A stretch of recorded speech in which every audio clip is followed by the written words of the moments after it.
warm welcome to the World of Lord Russell podcast talk show. And today's show is Sportsmen, Royalty and Politicians, which captures the life of a charismatic, articulate, sophisticated, unique, extremely talented and intelligent man who's, an acclaimed sports artist, and not just sport either, but artistic brilliance with royalty and politicians too, whose career spans over 70 years. Yes, folks, it gives me immense pleasure to welcome on the show Paul Trevillion. Welcome to the show, Paul.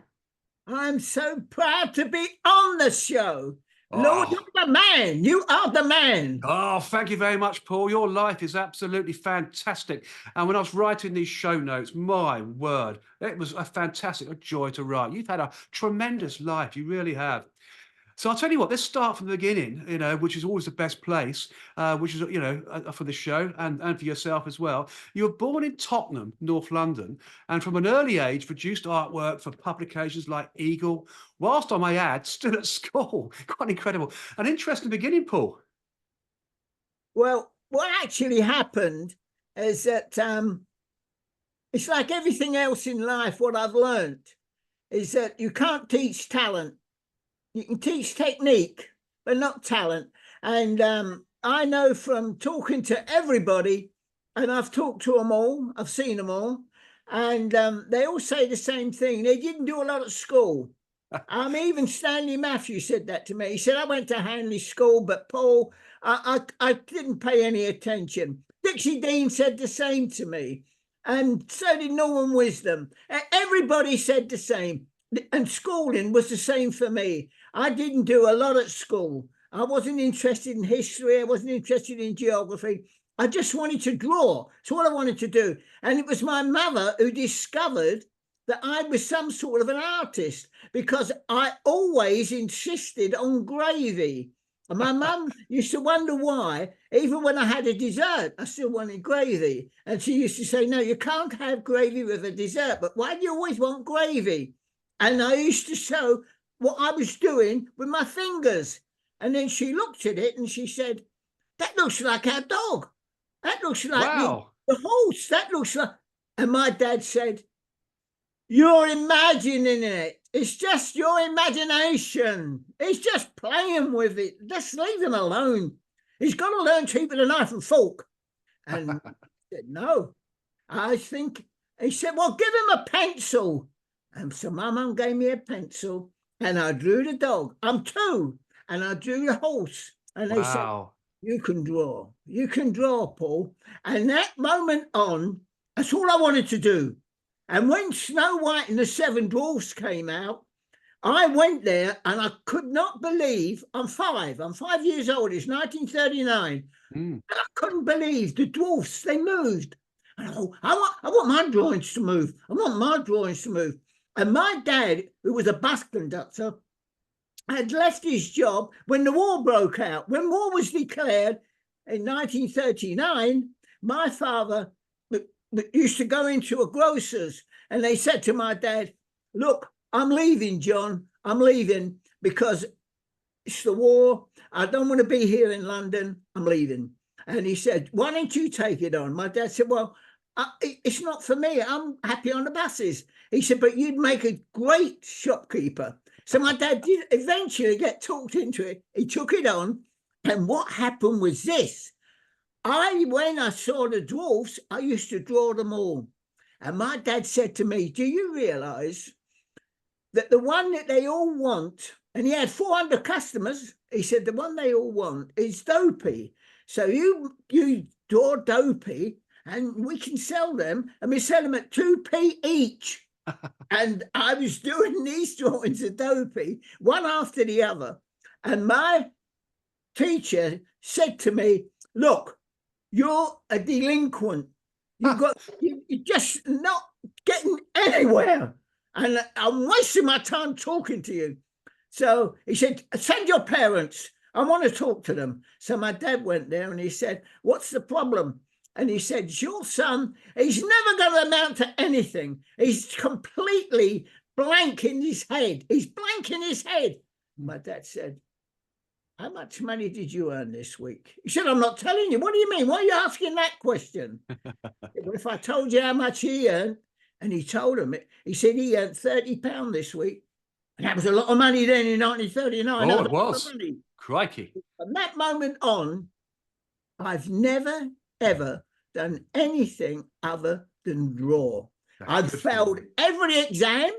When I took the final one, I failed the 11 plus, failed the 11 plus again. I went to Tottenham Tech to get into the Tottenham Technical School, failed it. And my dad said, why do you keep failing these? I said, because I can't read the questions. And I told you join up writing. He said, but you can draw. If it's English, draw Charles Dickens. If it's history, draw Henry VIII. I said, I've got it, Dad. I know what you're saying. I'll do it. And I did all these drawings on the back of the paper. And Wonderful. Then they called me up at Tottenham Technical College and they said to me, no one's ever answered the questions like this. You've answered the English questions. You've ever drawing like Dickens. It's excellent. It's wonderful. Wow. You've answered the one on history with Henry VIII. Look, why didn't you put down the answers? And I said, because I can't read. They said, well, don't worry. You can win us a gold medal. And what we're going to do, we're going to teach you to read and write. Oh, that's a fantastic story. That really is. That really is, Paul, an amazing story. And of course, in the early 1950s, Paul, you were a young Spurs fan, we know that, and you had some interesting nicknames too. You were called the Toulouse-Lautrec of Tottenham Tech and the Bear. And you started drawing a regular quiz for Spurs magazine, the Lily White, with one referee question per issue. So firstly, I've got to say this, where did those nicknames come from? And how did you get to write the quiz in the Spurs magazine, the Lily White? Well, I was, my father took me to see my first match. That was in 1937. I was 3 years old. Wow. And he said to me, look, I would have taken you to see the cup match with Everton, but they're playing away and they're not going to win that match. So you have to wait till a couple of weeks before. I said, okay, I'll wait. Because all my brothers, my two older brothers, they went to football and they were all talking football. So they drew 1-1 at Everton and they come down. And on the Wednesday, my father took me to the match and I saw Dixie Dean for the first time. Wow. Couldn't believe when I saw Dixie Dean. Yeah, what I saw then is so different now. Because everyone roared their heads off. Good old Dixie, good old Dixie. And Dixie waved to them, Dixie waved to them. Good old Dixie, good old Dixie. And when he scored, they cheered. They wanted to see him score a goal. And they were 3-1 up, but they got beat 4-3. And I then did the Dixie Dean story much later on because I got caught up with the Lily White magazine. Now, what I did with the Lily White magazine, what I've learned in life is that people like to be drawn. So I said to Jack Solomon, who was the president, he was the president of the Lily White magazine. I said, Jack, I want to see the fight between Randolph Turpin and Sugar Ray Robinson. He said, really? I said, yes, but I'm going to draw you in the Lily White magazine. He said, when? I said, next month I'm drawing you in the Lily White. He said, right. I said, so can I have 2 tickets? He said, I'll give you 2 tickets. I went to the weigh-in at Windmill Street and I had a drawing of Randolph Turpin and a drawing of Sugar Ray Robinson. Wow. And I walked up to Sugar Ray Robinson when he had finished talking to the press. And I said, can you sign this? And he said, I saw you walk up. What do you do? I said, I'm an artist. He said, well, stick to drawing because when I see you walk up, you've got no balance. You're not going to make it in sport. I said, I know that. Yes. I know that. And then Randolph Turpin was great. He said, look, I'll sign it later. And I thought, well, I'm not going to get that one signed. And, you know, a year later, it came to me in the post. Because I always used to write my name and address on the back of them, anything, just in case they didn't sign them. And then I'd leave them with them and hope they would send it. So Randolph Turpin did. So that's what I was doing at school. Then I got involved with Lily White magazine. Yes. And there was we'd signed Alf Ramsey. We got him from Southampton. And Alf Ramsey went on to win the World Cup, as you know. But when he Exactly, was yes. at Tottenham, I did a drawing of him heading the ball. And he phoned the editor, Ralph L. Finn, and said, can you get Trevillion to bring that drawing to the training ground? Because I was always at the training ground. I never did any schooling. Yeah. So I took it in. I said, here, Alf. And I thought he's going to sign. I told all my mates at school, Alf's going to sign it. Alf took it, tore it up. That's the first and only time someone's tore up one of my drawings. And Alf said, the higher the ball in the air, the lower the standard of play. Do what a player does best. What do I do best? I said, you pass the ball, you knock it 30 yards, it goes straight to it. Right. Now, if you want to do someone heading the ball, draw that loft house. But don't draw people doing things that they don't do best. So interesting. I learned. Bill Nicklaus gave me the best advice ever. All he ever said to me was, sharpen a few more pencils, get busy. And he kept me, and I used to sharpen the pencils. Well, fantastic. What a great story. You know, it really is, Paul. It's fantastic. And from the 1960s through to the 1980s, you designed and illustrated pieces for the Daily Mirror, Daily Express, the Sun, the Daily Telegraph, the Times, and TV Century 21. And your work, has been syndicated worldwide. So your brand of artwork was truly identified as a product of pure genius and quality, Paul, wasn't it? Well, the one thing I did, look, I was born 1934. So in 1939, the war was declared. I was 5. And all through the war, I used to look at Winston Churchill with his little victory sign, a big smile on his face. And I thought, we're going to win. We're going to beat Hitler. We're going to beat Hitler. We're going to beat Hitler. So I was happy with that. Really happy. And it kept me going all the way through. Even when we was in the shelters, during school time, this is true, there'd be daytime raids.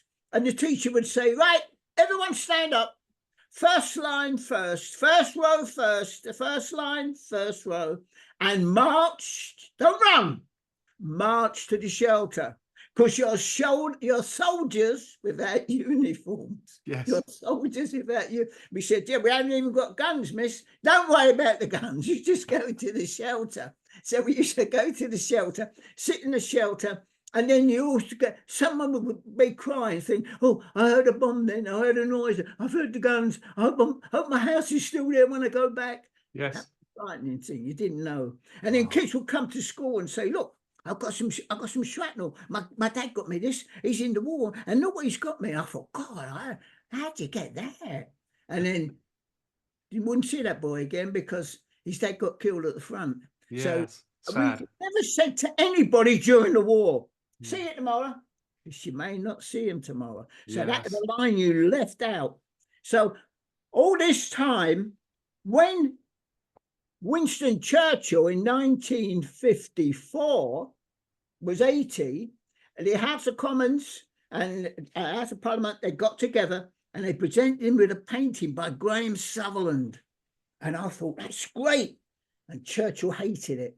And his wife, Clementine, she destroyed it. It was bad. So I thought, that's not right.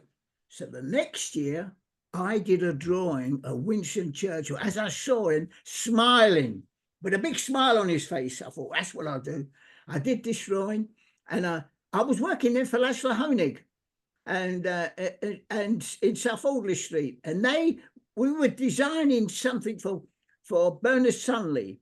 Now, Bernard Sunley had a magnificent boardroom. I've never seen a boardroom like all these chairs. And he said to Laszlo Honig, we've got all these chairs and they sit in these chairs too long. And the board meeting should be over. I want it over in 10, 20 minutes. But they still sit there. What can we do to make... So Laszlo said, can make a smaller chair. He said, no, Dad, no, Dad, no, Dad. I said, put pony skin. They said, what? I said, I sit on them ponies when I go to the seaside and it sticks through you. It goes right through your trousers like little needles. Like it. And you all have artificial. And Sir said, I'll have artificial. Yes. And we did that. He said to us, every board meeting is over in 10 minutes now. They get out quick. They don't sit around. So that was good. So I got a good relationship with him. And what I did, Laszlo said, look, Bernard Suddenly, during the war, built a lot of airfields for Churchill, a lot of airfields. He knows Churchill very well.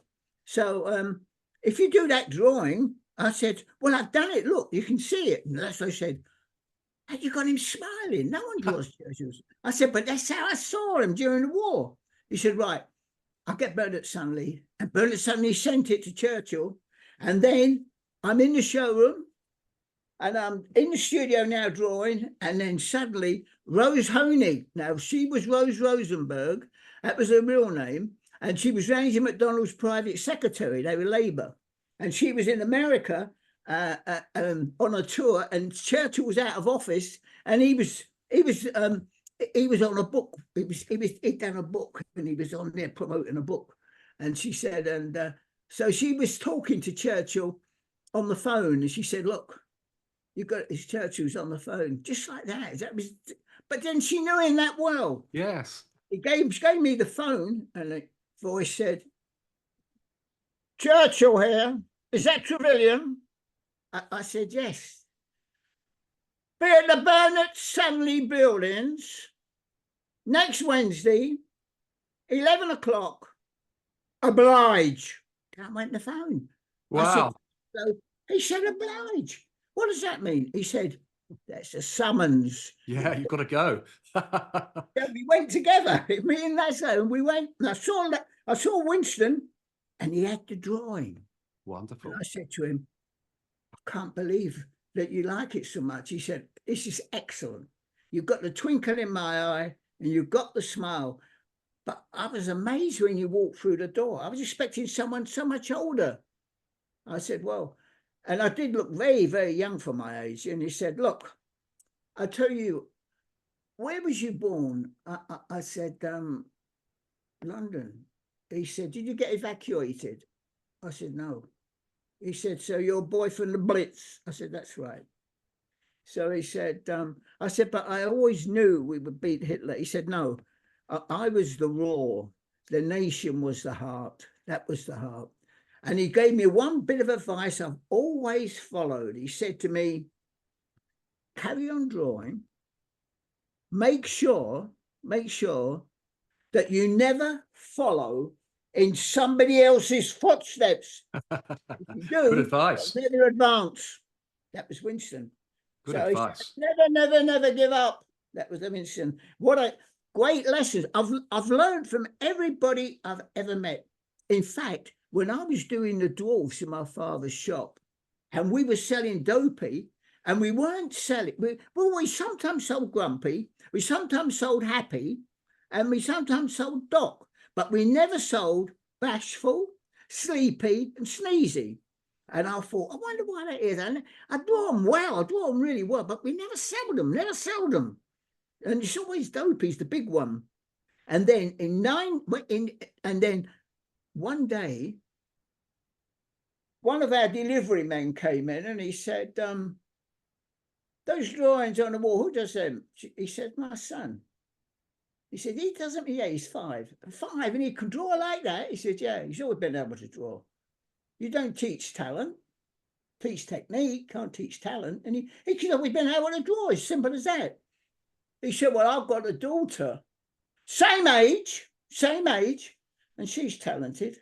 He said, I'll tell you what, I'll bring her in. And the next time he turned up, this is true story, because I've got all I've got the photographs. If anybody wants to see any of this, anybody wants to get any answers to any of this, you could show it to them on screen. And he said, I'll bring her in. And she got on the counter, my dad's counter, and she danced up and down, singing at the top of her voice. And I thought, I can't believe that. Wow, that's a talent. And who it was Shaney Wallace. No. And she played Nancy in the film Oliver, which had Oliver Reed as Bill Sykes, and it had Rob Moody as Fagin, a massive hit. They still show it every Christmas. They do, and that was Shaney Wallace. And Wow. I didn't know at the time. And I met her recently, and she said to me, Paul, I said, do you remember when you danced on the counter? She said, I've danced everywhere, but where? That's a fantastic story. It really is. And then, of course, the cult classic cartoon strip, You Are the Ref, which was responsible for around 90% of all the 1970s playground rows, of course, made its newspaper debut in 1957, featuring a series of hardcore refereeing dilemmas. And it demands you react instantly and accurately to the situations you face. Answers at the time came from Stan Lover, head of London Referees Association, then, of course, Clive Thomas, and finally Keith Hackett. And, of course, Keith Hackett's been on the show last year. Fantastic man, Keith. So how did this brainchild, You Are the Ref, come about, Paul?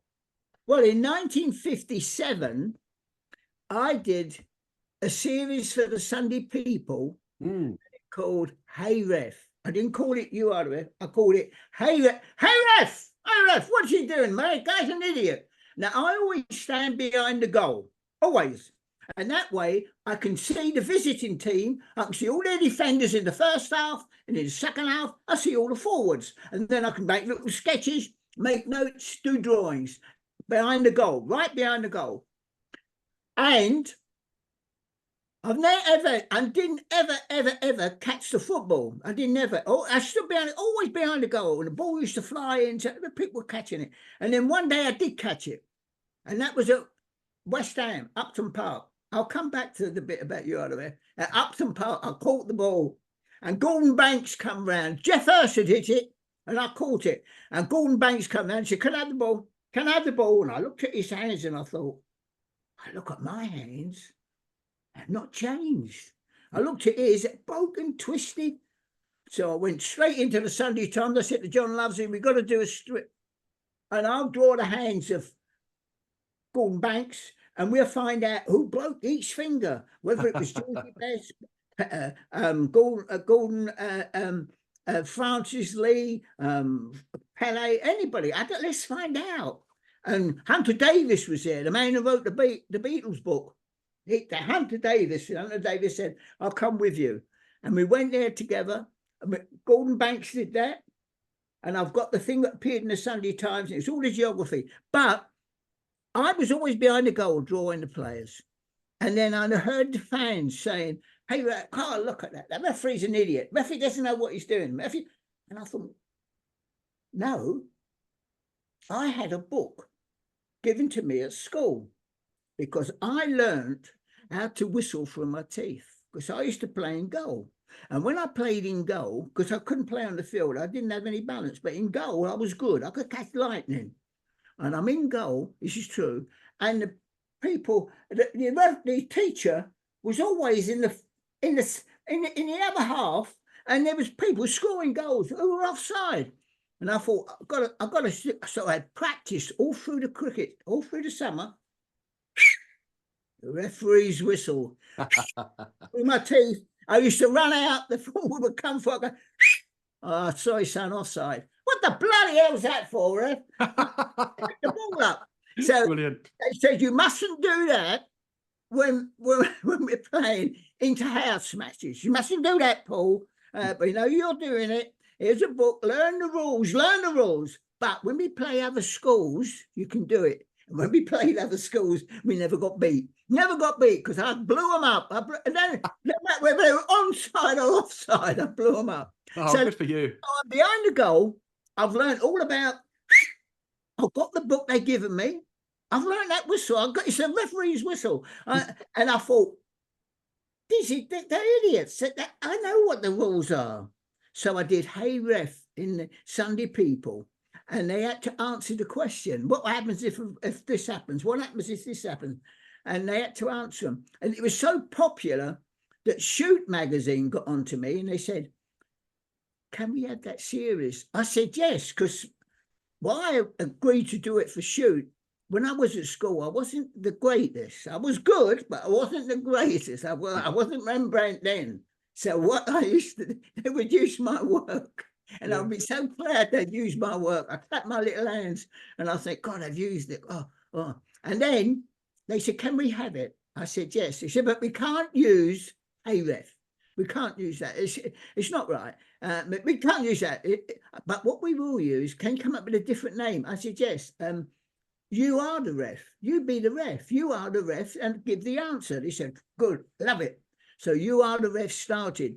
And what happened, Stan Lover used to do it. He was brilliant. And then we got the book. He started to do it. I won't mention his name, but they called him the book. Everybody will know if they know who the book was. He was the one who blew up when someone scored in a World Cup match and they headed the ball in, but he blew up.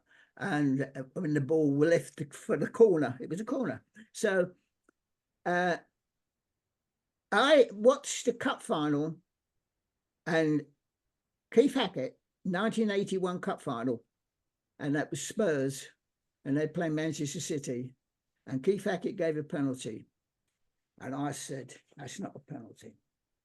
It was Miller, and I thought, that's not a penalty.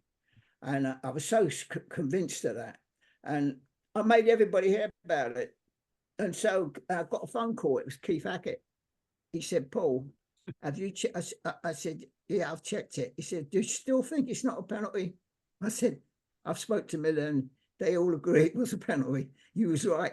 He said, look, I said, can you help me out? I said, I do, you are the ref, but it takes them 2 or 3 days to get the answers. And I'm racing like mad to do the drawings to shoot. I said, I'll return them in 2 hours. Wow. Better than that. I could get him on the phone and he'd give the answers straight away. He was the best. He was the best, and he still is. Yes. He was a great referee, wasn't he? And I was so pleased to have him on the show. And of course, I also had Paul Miller on last year too. So some top, you know. Well, he's different class, that guy. Fantastic. Different class. Oh, top man. They're both top guys. You had the best. You had Jimmy Cricket. Jimmy Cricket as well. Yeah, he's been on the show. I've had some great people on, and I got some great stars like yourself, of course, today on the show, and stars, great ones coming up. He's a great guy, Jimmy Cricket. Fabulous. I worked with him. Yeah. I did shows with Jimmy Cricket up in Blackpool and everywhere. Jimmy Cricket, he's the funniest man ever, and he never swore. He never did. No, he doesn't. He was the cleanest comic, and he still got him to laugh. He did. Completely clean. Never swore. Never did anything off the cuff. It was always absolutely chiseled every line, every punchline, right the way down, and bang, bang, bang, bang, bang. Absolutely. I tell you this, when I got into show business, I worked with Norman Wisdom. Now, what Norman Wisdom said, I did 8 weeks, summer season with Norman Wisdom in Torquay. Norman Wisdom said to me, do you know, Paul, as soon as someone becomes a name, as soon as they become a name, they just think they have just to turn up, walk around, walk away. I do much more than that. He said, the other day I was at Arsenal. He was an Arsenal supporter. He said, and they said to me, Norman, could you just walk around the ground? I said, what do you mean? Just walk around the ground? I said, no, I'll tell you what I'll do. They said, what? I said, well, you watch. He said, I went up to a policeman. I said to him, look, it was a football game, and there was about 3 or 4 policemen there. I said, look, can you get that strap under your chin and just put it here? They said, yes, just below your lip. Yeah. And I could take the hat off then, can't I? Yeah, you take my helmet off. Yeah, of course you can. Right, this is what I'm going to do. I'm going to take your helmet off. Then I'm going to run, and you're going to get these other policemen that are here, there's 4 of them, to chase me. And then when they chase me, let them I'm pretty quick, but make sure I'm in the penalty box when they all jump onto me, all of them. And then I'll get up and I'll still have the helmet. And I'll kick it in the goal. He said, brilliant. And the crowd went potty. They would. It was completely off the cuff. How could it be off the cuff, Paul? They got them, you can't just lift. But that's what you do. Exactly. I've never, ever. And he was the best. Norman Wisdom always put on a show. No matter what it was, if he was signing autographs or that, he'd always make them laugh. He was brilliant. He was brilliant. Absolutely fantastic comedian. Arthur, though. I worked with Arthur. Look, I worked with all the... I worked for Phyllis Rounce. Phyllis Rounce found Tony Hancock. She found Terry Thomas. She found Charlie Drake. She found them all. And she found me. And she said to me, I'm going to get you to work with all the old timers. You're going to work with Arthur Askey next. I worked with Arthur, and Arthur, I said to myself, oh God, I've got to bring him on. I was bringing him on. I'll close the first half and then I had to bring Arthur on. So I said, ladies and gentlemen, Arthur Askey, you know he's getting on. So before he passes away, I'm going to get him on. And the crowd went, whoa. And I thought, oh, what are we? And then Arthur come out. And a big boy, busy little bee, you know, buzz. And he says, I walked off, and the manager there said, no one wants to see you when you. I said, yeah, I know, I'm off. I know. He said, no, he wants to see you. And next minute, I heard, Trevillion, come here. And I had to go back out. I'm walking out. This is how you learn things. I'm walking out and I'm thinking, oh, Christ, what's he going to say? What's he going to say? And when I got there, he completely destroyed me, brought the house down. Every remark, he hammered me to pieces when I come off. And Norman come in my dressing room at the end of the show and he said to me, we do that tomorrow night. I said, what, exactly the same? It's exactly the same. We do it tomorrow night and we do it the night after that. We do it for the week. I said, but he said, what was you thinking when I called you out? I was thinking, what's he going to say? He said, I'll give you a lesson. You should have been thinking, what am I going to say? Because you just stood there. You said nothing. Next time someone calls you out, think what you're going to say. Get a response. So these are all the little things that I've learned. I've learned from footballers. I've learned from, I mean, when I was at Tottenham Tech, I didn't learn to read all right. I don't do joint up writing. I can print good. But, and I didn't do history. I mean, when I was at school at St. Francis de Sales, I moved up a class, and the geography teacher there, he said to me, Trevillion. I said, yes. He said, you don't like geography, do you? I said, look, I like to draw, sir, and I don't think it helps me. And he said, what about history? I said, look, you never learn anything new in history. He said, what are you talking about? I said, you never learn. He said, look, Trevillion, you're going to learn geography. Do you know where Australia is? I said, can you walk there, sir? He said, walk? I said, well, do you get a car? Can you get a boat? What is it? I don't know. He said, you fly there, Trevillion, you fly. I said, well, that's the pilot's job, isn't it? I don't know to learn what the pilot does. That's a pilot. So all the class laughed, and he said, right, you got detention, Trevillion. And I went for the detention. I'm sitting there, and he said to me, Trevillion, you're lucky today because I'm only going to give you 45 minutes. I said, not an hour. He said, no, because I have to catch a train at Bruce Grove, and it's a 12-minute walk. I said, no, it's not, sir. He said, what are you talking about, Trevillion? I said, it's not, sir. It's 6 minutes. I've been doing that for the last 10 years. It's 12 minutes. And it's a brisk walk. I said, it's 6 minutes, sir. He said, well, show me. So I took him outside and I showed him all the back ways. How I used to, yeah, because I used to go to Bushcastle Park to play football. I know all the short. And he said, we're here. I can't believe it. We've done that in 6. He said, will you show me this tomorrow? I said, yes. I'll take you and show you exactly how you can do this walk. He said, Trevillion. I said, look, sir, I don't know world geography, but I do know local geography. And I'm great at local geography. He said, you don't have to do it anymore. No more. And I didn't do geography ever again. Fantastic. The back and draw. Yes, which is what you wanted to do. It's great, isn't it? That's all I wanted to do. Look, you can always tell what if someone. I saw a player, and Georgie Best, and I said I worked with Georgie Best, and it was the best way to play football. That's what we call it. It's a series. I've been doing him for 3 months, and I said, George, how was you at school? He said, I never paid attention. All I wanted to do was get out. I always carried a tennis ball in my pocket so I could get out. I could play with it, even if it's just a tennis ball. I had to play, Paul. I had to play. What was you like? I said, And my mum used to say to me, you've got to go to school, put the pencil down. Your dinner's ready, put the pencil down. Paul, it's time to go to bed, put the pencil down. He said it was the same with me when I was playing football. And I spoke to Gascoigne, I spoke to Pelé. They all said the same. The only thing that interested us, we didn't have any outside interests. Yeah, absolutely. If you've got outside interests, and a lot of players have that, they make it, and you think, God, they've done it, they've got it, they've put on a good salary, and then they get outside interest, and their football or their cricket, absolutely, whatever it is. In fact, Tottenham Tech did everything to encourage my drawing and my art. I even did their magazines. And when in 1952, I remember all these dates. You see, look at this, I'm 90 years old, and I don't. Young, 90 years young, Paul. Beaver, nothing wrong with the Beaver.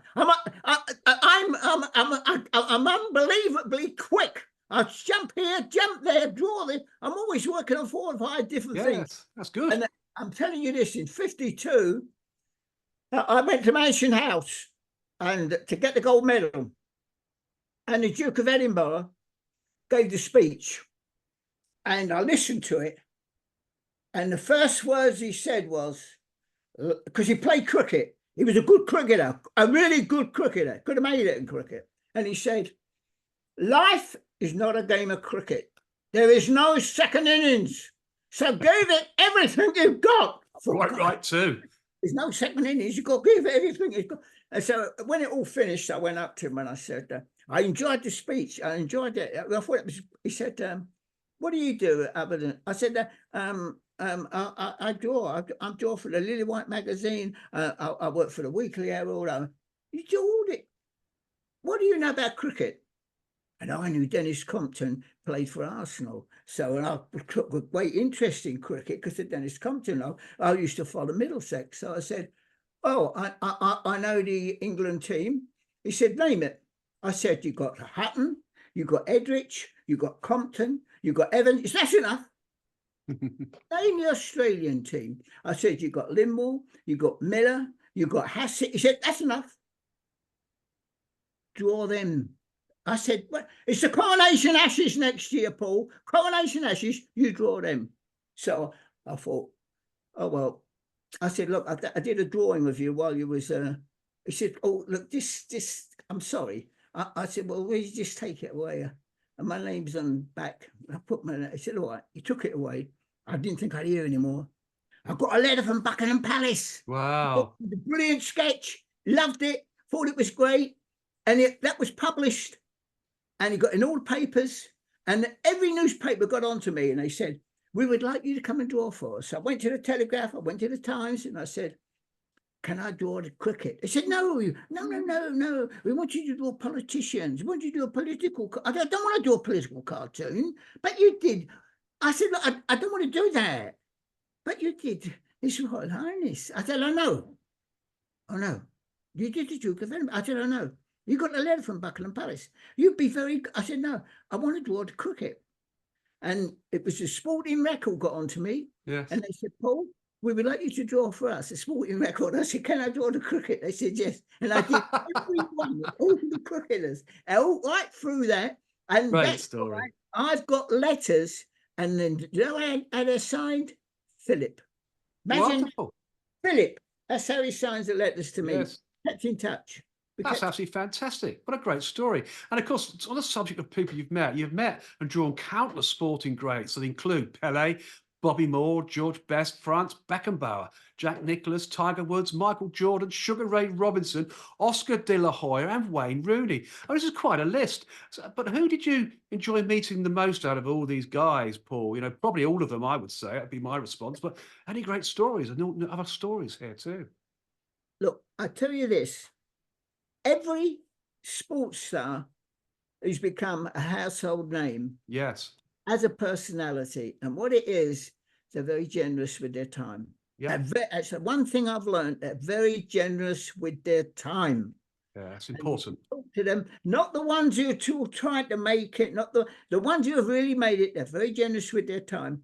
And I did a thing on Pelé, and I called it King Pelé. and it was published all around the world. And it was my appreciation of Pelé. And I had to do a book signing, and sitting next to me was Pelé, and he was signing one of his books, and he looked across and he said, I don't remember doing that. I said, you didn't do it. I did it. He said, when did you do that? I said, I did it for Stanley Paul's. It came out about six months ago. Why? I said, it's published in every country in the world. He said, next book you do, we'll do together. Oh. And from that moment on, right up until the last thing he ever did, the last thing Pelé ever did, he got a chance to do Snickers. And they wanted to become number one. They wanted to become number one. And they got Pelé, and they said, we're going to do generic drawings. We're going to get you. He said, no, because you got to know me. He got me so many jobs. And he said, no, I want Trevillion to draw it. It'd be the 10 commandments, the 10 things I do best. And we do them as little stickers, and we put them inside the Snicker bars. And I did that with Pelé.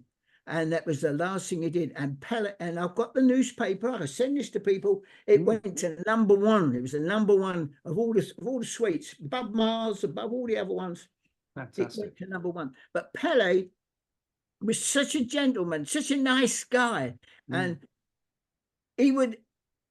I said to Gascoigne, how good was Pelé? How good was Maradona? I mean, you played again. He said, how good was Maradona? I said, yes. He said, I got an orange. I was eating an orange, and I saw Maradona. It's a true story, this. And I got the orange. I said, what's this? And I laid down on the floor. Now, I've seen people stand up and try and keep the ball up, and they're moving here, there, and everywhere. The ball's controlling them. Lay on the floor and then keep the ball in the air. You can't move. You got to keep it up. So I laid down on the floor and bump, bump, bump with the orange. And I got up. I said, what do you think of that? And do you know what Maradona did? Go on, tell me. Got his 2 socks, rolled them into a ball, and then he did it with his socks, and he kept it up laying on the floor. And I thought, different class. Different class altogether. I mean, they are, I mean, I got to know all the cricketers when I did the 53. I got to know Hutton. I got to know Compton. As Compton said, I said, you come down the wicket, Dennis. But he said, no, sometimes I come down the wicket. I come down so far, I forget what I've come down for. He said, but yet he could leave the ground and no one ran up to him to come in, because he'd already signed them. I said, no one's being held up. With Norman Wisdom, I had to go and get him his ice cream honestly, every time. I said to Norman, what do you do when you go on holiday with the children? He said, I stay in a hotel. I said, you stay? He said, I can't get out. If I get out, it's, can you sign this, can you sign that, can you sign this, can you sign that? I can't get out, Paul. So I look out the window and see him, and I wave to them. And he said, I spend the week's holiday in the bedroom. And that is Norman Wisdom. See, he said to me, keep your face out of the paper. Don't get your face in the paper. Don't get known. Then if you're not known, you can walk around Sainsbury's. I can walk around anywhere. Oh, in fact, when I go, look, what amazes me, when I go anywhere and I walk in, and I went to Disneyland because I love not Disneyland. It was the XL. I went to the XL, and in the XL, they're celebrating 100 years of Walt Disney. So I thought I must go because I did the Dwarfs, and I did the Caballeros. I did Pinocchio. I did them all. I did Bambi. So I thought I must go. So I went there on my birthday, and on my birthday. And I've got a big badge, and it said on the badge 90. So I thought, that's it. And everyone said, oh no, Mr. And I went in there, and I'm jumping about, limping here, and someone come up to me and said, you got your badge on upside down. I said, you got your badge on upside down, mate. I said, no, I'm 90. You're not 90. If you were 90, and that's what happens to me. When I go in anywhere, well, that's brilliant, isn't it? In there, I mean this, And you see someone, it's all right, love, don't worry, you just take your time. Oh, I'm sorry, this is the money, and that's all right, love, I'll pick it up for you. And they go out, he says, you know, she's good, she's 80. I said, really? I'm 90. I said, but you, he said, now come on, son, hurry up. They tell me to hurry up. I'm being told to hurry up. I'm 90. Oh, it's an incredible story. Oh, look, when I go on holiday, I sit in a deck chair, and there's another fella sitting in a deck chair, and there's a little boy kicking a ball, and it goes over by somebody else's deck chair. It's gone over there twice, and the kid don't want to go over there. And he says, "Can you get it? Can you get it for me, Granddad?" And he says, "I've done my walking, son. I've done mine." I said, "I'll get it for you, son." I go across and I get it for him. See, yeah, here's the ball. He says to me, "What? I can't believe that." He said, "You just got it." I said, "Yeah, that's right. I went up and got it." He said, "Well, yeah, I'm 70. And you've done your walking?" He said, "Yeah." I said, "Can't believe it. I do a 4-mile power walk every morning." Yeah, and quite right too. I'm up at 4 o'clock. Listen, do you know what happens when you're in bed? That's where you die. Absolutely. That's where you die in bed. Remember that. So get out of that bed. As soon as I wake up, I go straight into the bathroom. Good advice. Good advice. I look in the mirror, and if I see my reflection, you got another day. You got another day. Make it happen. Make it pay. Get out there and make it happen indeed. And of course, talk about Disney, Paul. You are rated the world's top proponent, really, of comic art realism. And Disney animator Milt Neal said, and I quote, "It took 20 Disney drawings to produce the movement Paul Trevillion captures in one." I mean, that's an awesome statement for you, isn't it? Well, I worked with the great Milt Neal. And it was with Pelé again. Pelé got me the job. Yes. And Pelé, I was drawing Pelé, and Milt was drawing the dog and the ball, and he could draw them unbelievable. He was the man. So, and Milt said to me, I said, "Do you know what, Milt? I used to draw Dopey, and that's my party piece. And I still draw it. I still draw it now. And I don't think anybody draws it better. I've been drawing it all my life." And he said, "Draw it." So I did it. And then he looked at it. It took me 2.5 minutes, nearly 3. And he looked at it. And then he put paper down. One circle, another circle, bump, bump, bump. Less than a minute. And I looked at it. And he said, "You've got your hat pointing up. My hat's pointing down because I want to concentrate on the face. In future, I said, I'll never draw it again. I've seen yours, I've seen mine. I'm never going to draw it again." And I haven't drawn it since. That was 1994. I still haven't drawn it since. Never touched it again. Now, that was Milt Neal. And Milt Neal realised that, I'll be honest, why I get movement is I cheat. I do 3 movements in one.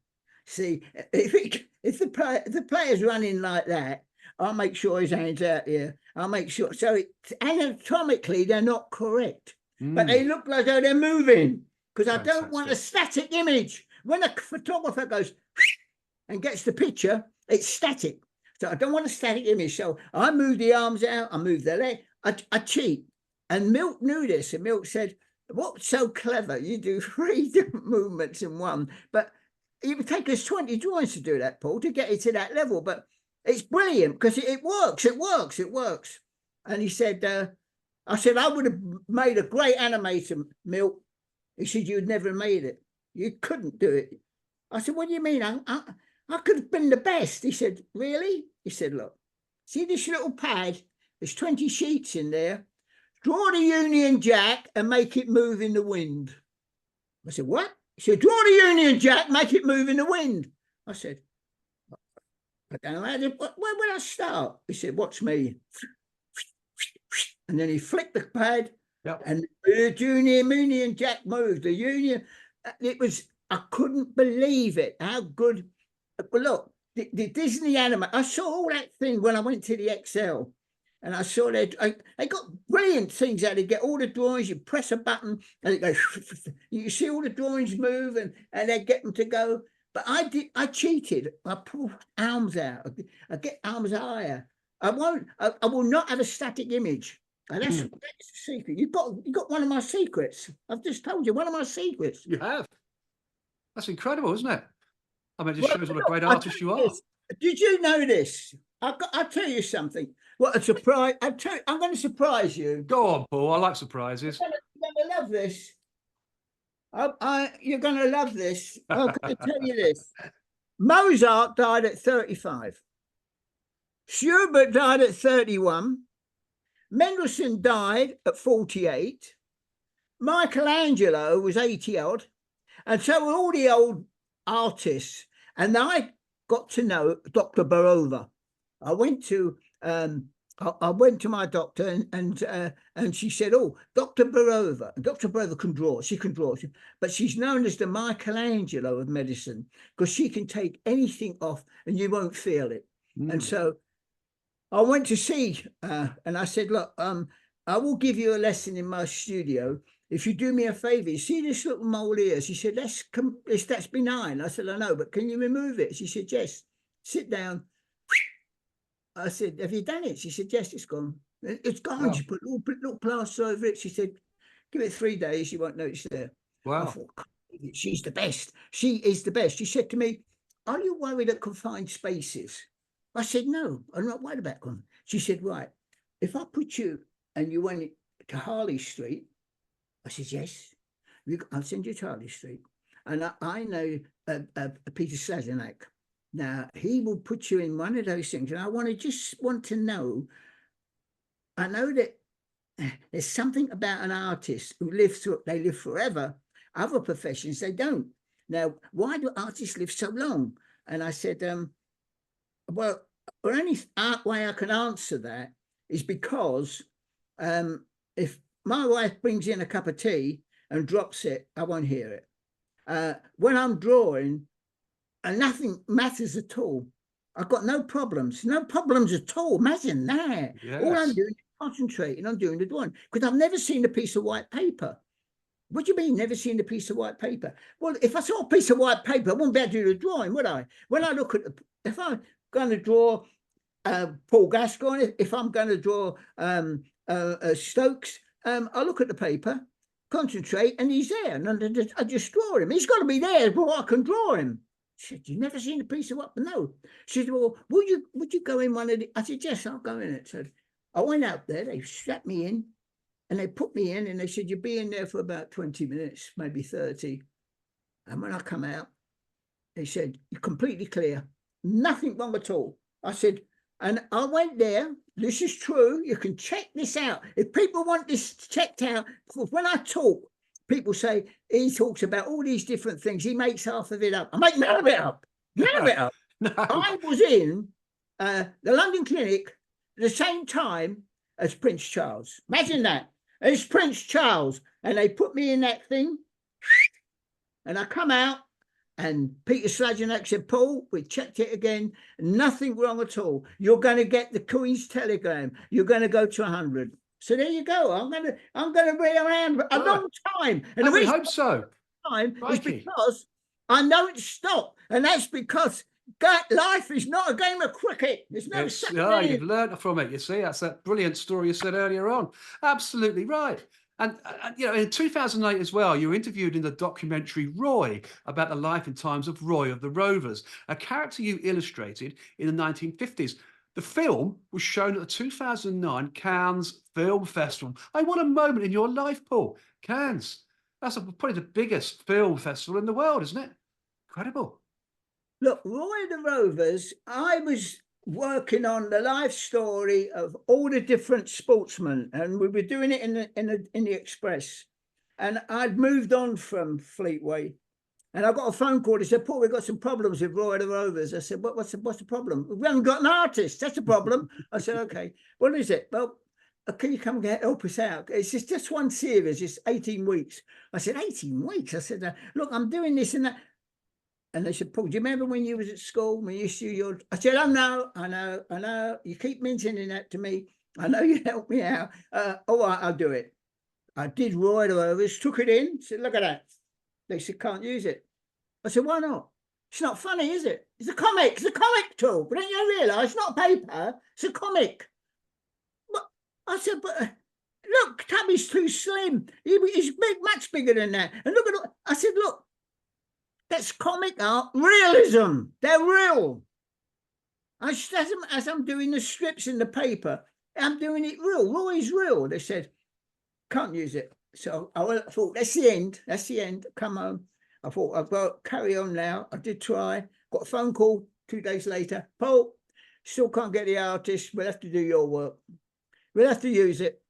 I used it. And by the 12th week, Paul, we're getting kids writing in for his autograph. Really? Yeah. We'll have to get Kerry Dixon from Chelsea. He looks a bit like Roy. Get him to turn up and he can sign Roy Race. I said, and then suddenly I'm at Tottenham Hotspur and I'm talking to Danny Blanchflower, and Danny Blanchflower says, look at Cliff Jones. Look at him there. He thinks he's Roy Race. He thinks he's Roy the Rovers. And I thought, it's catching on. It's catching on. And it's still, look, I said to them, if you let me draw him in comic art realism, I promise you, a man who never lived will live forever. They said, you believe that? I said, yeah. And all those comic strips then, a Tougher Talker, the Track, all these other people, no one remembers them. In fact, there is one character that does get remembered in Tiger. And someone come up to me and they said, I used to like Billy Boots. I said, oh yeah, Billy. He had magic boots. I used to like Billy Boots. What happened to Billy Boots? I said, I didn't draw him. And he said, what? I said, I didn't draw him. If I'd have drawn Billy Boots, he'd still be around now. But I didn't. I did Roy Race. I did Roy the Rovers. That was the one that's gone. He's lived forever. They even use it now when they're talking on television. When someone scores 3 goals or someone does something sensational, they use the name Roy Race, Roy the Rovers. He's a legend. I watched Talking Pictures. And I watched Talking Pictures, and the man today said, and we're going to have on the Beverly Hillbillies. And I'm listening, and he says, and do you know that that the man who played the old lady, the granny, she was 60 when she got the job, and she became a major star. And the guy who played Clampett, he was and I'm listening to it, and I'm thinking, I did that in TV 21. I'm working for Eagle, remember? I'm working for Eagle. I was clever here. I did Can You Catch a Crook? And I used to leave 3 clues, and they had to find out what they were. And I was doing, and then suddenly I loved Eagle. I loved it. And I said to them, there's a new magazine coming out. It's TV 21, TV Century. I said, it's going to be big. I said, and they're using the television characters. Going to do Burke's Law. They're going to do this, going to do that. And they said, no, we don't want to do that. No, the kids watching television. We want them to go out and exercise and do this and that. I said, no, but it's going to come out. And they said, well, look, it will not be successful. So they got on to me and they said, Paul, can you help us out? Can you draw Burke's Law? But we want it drawn just like the TV series. I said, yeah, I can do that. What, real? I said, yeah, real. They look really real. They look right. Can you draw Beverly Hillbillies? I said, yeah, I can do the Beverly Hillbillies. And can you draw the Munsters? I said, they're the Munsters. And I did them. In 12 months, Eagle disappeared. And I loved that paper to death, but it disappeared. And that, everyone, it's unbelievable. And I did Burke's Law, and what's his name now? Forgot his name for a minute. He came over. See, it's a name I forgot. You see that? I'm not 100% perfect. Yeah, no one is, Paul. Anyway, Gene Barry. I remember him. What a man. That was a little trick there. I was playing around a bit. A little bit. Trip down memory lane. Gene Barry, he was Burke's Law, and he came over to the talk of the town. See, I've been around everywhere. People are going to say he's making it all up. No, I'm not. You're certainly not. I was there when the King was in the same, and I was there at the same time. There was 2 policemen outside. I had to get past 2 policemen. Then I went inside. You had to sign all different forms, and it took me half an hour. Anyway, bottom line is, he was at Talk of the Town. He was singing. I didn't know that. Anyway, I took my drawing along. Gene Barry signed it and said to me, I said, look, this is the stuff I'm doing. He said, brilliant. There's no one can compete with you in America. That is the best. You've got me. That's brilliant, brilliant. And he went all the way through it. And that was what I was doing in TV 21. So you see, I never, the one good thing about me is I never let them use my picture. Every contract I've ever signed, I only use my picture twice. I only use it twice. Throughout a year, as a year's contract, I only use it twice. And that way, no one knows Paul Trevillion. And I never, ever, I can't say, I'm like a doctor. I studied and studied and studied. I admire doctors. I admire anybody who studies and studies. I admire pilots who get into, how they ever do that, I don't know. I was born with a talent. And it's the same as footballers. It's the same in sport. The one thing they want to do is to do exactly pick a ball, hit a cricket ball, or swim, swim, swim. There's nothing else I want to do but draw. And so I can't claim I never once think, oh, I'm a bit special. I'm not. I was born. I could draw when I was 2. It's never changed. I've got a pad there. I look at my drawings when I was 7. Look at my drawings when I was drawing Orson Welles, when I was drawing Bing Crosby, when that was all on the films. I look at them and I think, God, what happened to that artist? What happened to him? He was good. But you change. You do change. My work is much different now to when I was there, but I look at that. I look at my one of Sugar Ray Robinson. And I challenge anybody to draw a better one of Sugar Ray Robinson. That's 1951. 1951, I look at it and I think, wow, what happened to that artist? I don't know what happened to him. And I look back all over the years and I wonder, I would like to get back to doing that. I'd like to get back to drawing like that. But I've changed. You get different and you do different work. Yeah, life changes. I'm a happy man. You are. I'm happy. And I want to say to everybody who watches this program, whatever you want to do what. And I saw Walt Disney had it. Forget the talk. Just do it. Do it, exactly. And to be honest as well. Look, I do talks at schools, motivational talks. Yes. And the last one I did, I'm standing on stage and someone says, I says to them, what do you want to do? And he says, I'd like to be an author. I'd like to write some books, but I've written 20 books. You've written 20? Yeah, I've done 20 books. Oh, that's great. What do you want to do? I'd like to be a singer, but I'm not going to get a record deal, am I? I've got 2 record deals. I've got one with Decca. I met the Rolling Stones when they were at Decca. Yes. Oh, you did 2 record deals? Yeah, that's right. I've got 2 record deals. Oh, what do you want to do? Oh, I'd like to be in show business, and people think I'm funny. I said, well, I did Summer Season in Norman Wisdom. I worked with Tommy Cooper. I worked with you name them. I worked with them. I said, well, I can't believe that. I can't believe that. I mean, I worked with Vince Hill. I mean, Vince Hill. Listen, there's people out there now. What upsets me? I'm with Vince Hill. He sang Idle Swine, whatever it was, and I'm there with him. And he says to me, listen to that person sing before I go on. What a voice. He's hit a couple of notes I can't hit. This is Vince Hill. I said, I can't find out where he is. So I went out, and when he come off stage, I went to the table he went to. He was sitting there with his wife. And I went straight up to him and I said, what you just did? And Vince Hill heard it. And his wife looked at me and she said, don't start talking about his singing. He's a plumber. I said, what does that mean?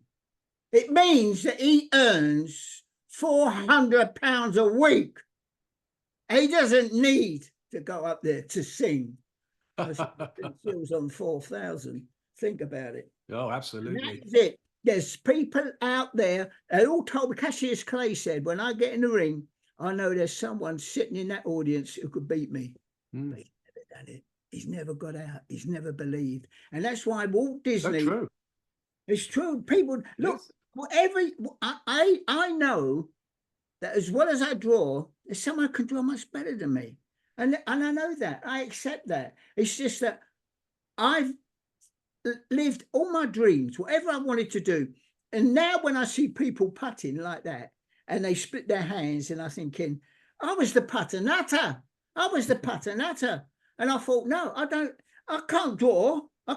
Putting's a straight line. I did the Pete Alice book. I said, Alice, why do you miss putts? He said, Paul, every putt's a straight line. It's the green. It's the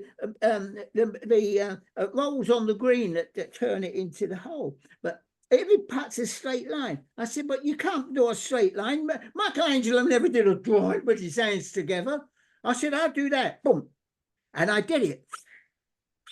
And I thought, I don't miss. From 4 feet, if I aim for 6 feet, I aim for a hole 6 feet away, not 4 feet, and the speed of it takes out any bowler on the green, drops in. So when I was at one working in Norman Wisdom, I got all these papers. I showed them to people. Everyone kept saying to me, "Oh, you're a good putter. Will you come on the putting green? Come on the putting green." I said, "I'll come on the putting green just once, because I never miss." And I said, "All right, well, come on." And I said, "Right," and bang, bang, bang, knocking them in. They're not knocking them in. And they said, well, I said, that's what I'm doing now. Let's have a bit of fun. You got a £5 note? Yeah, but I'll put it down. And what about 4 feet? I said, no, let's make it difficult. Do it 6 feet. Because that was the hole. That was the hole. And then I just patted up and the ball rested on that note. And I picked up all the money. Wonderful. Never asked me to come on the putting green again. And I had a video in America. Listen to this. I have video in America. I can show this to people on the back. The $1 million challenge from 4 feet to the top 50 golfers in the world. And that was Nicklaus. That was Player, Palmer, Tiger Woods, you name them. That was the challenge. And I said, and they said, what are you going to do with the check if you win the $1 million? I said, I'm going to give it to a local hospital.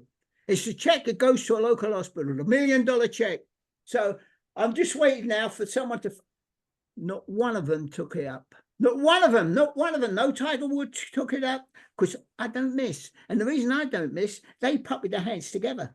You can't. Yes. I'm an artist. I can't draw like that. I can't draw like that. So why do you hit putts like that? You can't hit a putt like that. Not straight. I watch Speed. I watch McIlroy. I'm having a bit of trouble on the green. I've got my coach. He's showing me what to do. Oh, forget it. Forget it. You don't know how to putt because you're putting with your hands together. So is there any questions you want to ask me? Because I've been talking and talking. You have, and it's been interesting to listen to you, Paul. We're sort of drawing to an end anyway, but I'm just saying, you say you're just an artist, but actually your non-art life so far is as follows. And I've got a long list here. Let's just bear with me. A stand-up comedy career with supporting Norman Wisdom, as you've previously said, and Bob Monkhouse, of course, or two, amongst others. A brief record deal, being crowned world speed kissing champion with over 25,000 kisses in 2 hours, meeting and drawing Winston Churchill, as previously discussed, devising a split-handed putting technique in golf, which we're just getting onto, I guess, there, drawing Yvonne Goolagong in the nude for the Sun, inventing sock tags for Don Revie's 1970s Leeds United team, which was subsequently thrown into the crowd as souvenirs, and dressing up as DJ Bear, the Pander of Peace, in the 1980s to pacify hooligans, believe it or not, and spread love in the game. I mean, is there nothing you can't do and haven't done, Paul? Because you seem to have covered most things in life. Look, the reason I became DJ Bear, the Pander of Peace, because the railings were up. And I came from America and I saw the railings and I didn't want them to come down. And I thought, and they said, I know it's the hooligans, they're going to jump on the pitch. I said, no, the football fans. I mean, look at the football fans at Bournemouth the other day. They sent money to the Luton fans so they didn't have to travel there twice and spend money. They paid the fare for them to come for the second time because the game was postponed. But the bottom line is that I went round, and the police said to me, when you shake hands, when they put their hand out, knock it away like that. Look as though you're shaking hands, but you mustn't do it, because if you shake their hands, they'll pull you in the crowd. I said, why would they pull a panda in? I said, I spoke to Colin Moynihan. He was in the Ministry of Sport. Maggie Thatcher backed the bear. Maggie Thatcher was the smart one. Maggie Thatcher was no mug. She said to me, look, what we will do, Paul, what you've said is very interesting. You get a panda and you're going to, I said, yes, I went to Panda Drinks. And I said to Panda Drinks, how would you like a mobile advertising board going right around the ground? How would you like that? And they said, well, that's good. That sounds good. Yeah, it's going to cost us a lot of money. I said, no, it's going to cost you nothing if you sponsor the bear. I said, well, what are we doing by sponsor the bear? I said, how many of your panda pops do you sell in the... I said, we don't have them in the ground. They won't have them. I said, they will after I've been round. They said, wow. Well, what? I said, I want 5 lads. And 5 lads have bags. Got to be like newspaper bags, big bags. Because I want to make sure that on every bag, one's got a P, one's got an A. Panda. I said, that's right. And then the 5 lads walk around with these bags. This is the panda, isn't it? That's your advertising. Like it. And what they're going to give away. And I was doing the Panda Club in Match magazine. So I said, they get out Match magazines, that promotes Match magazine. I've been to Panini. Panini want me to give out one of their stickers with a book, so the kids stick in the first 5, and then I'm going to get the rest. And that, what, we love it. We do it. And what happens with the drink? I said, well, when the kid gets a drink and he drinks it down, the little boy says, I want a pound of drink. Go and get me one, Dad. And I guarantee, once we leave, they ordered a pound of drinks in. He said, it works. So that's what I did. I had to get it, I had to think it out. See, every idea, if you sit down and work out a way you want to do it, not how other people want to do it, how you want to do it. So whatever it is, when I was a world speed kissing champion, I was at a thing in Cleveland, Ohio, with Dennis Goodwin and a couple of others, and a girl come up. She said, my partner won't do this kissing. And they got right through to the final. And I said, oh. And she said, will you do it? And she said, I asked everybody. And she come to me last. She said, well, what about you? And I got up and I looked at her and I said, take your shoes off. She said, what do you mean take my shoes off? What are we going to take them off for? What's that going to do? So she's taller than me. That makes you be the same height. So there's no neck stretching.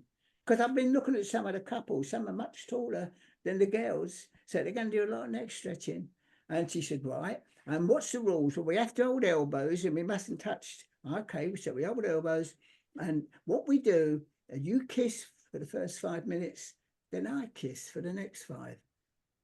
But that's cheating. No, it's not. It's winning.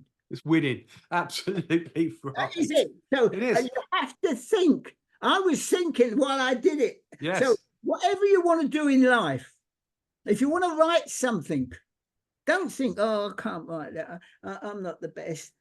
I can't. I get so upset when I talk to people when they said, "Oh, you can draw. That's excellent." Yes. Yeah. Well, who wants it?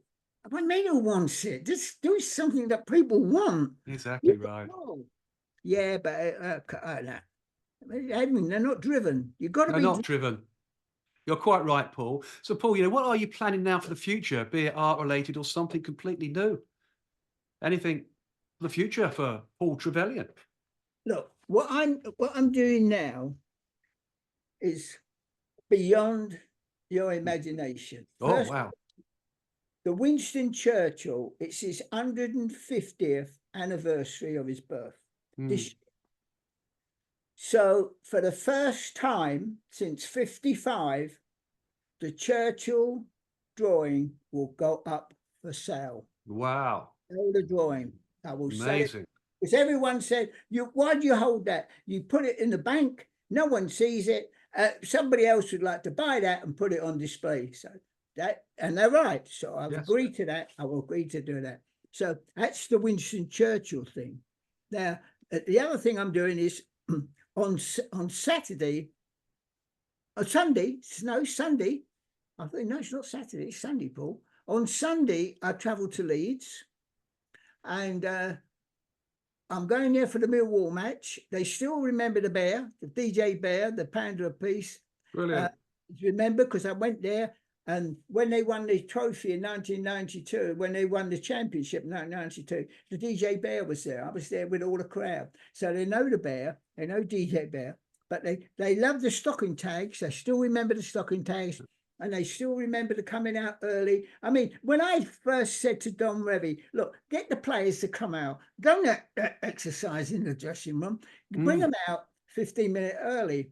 He said, all right. And as soon as they did that and they came out, because I said, I want people to see how fit they are. Get Les Cocker to work out a routine. Bring out 12. Get the 12th man, the sub. And then 4 go that corner, 4 go that corner, 4 go that corner, 4 go that corner. Then they come and meet. But what they do, they jump, they leap. I said, look, I saw them jumping off a horse. I wouldn't have jumped off of that with a parachute. But they're unbelievable. They're super fit. I've seen Tottenham train. I've seen Arsenal train. I've seen Chelsea train. I've seen them all train. Fulham train.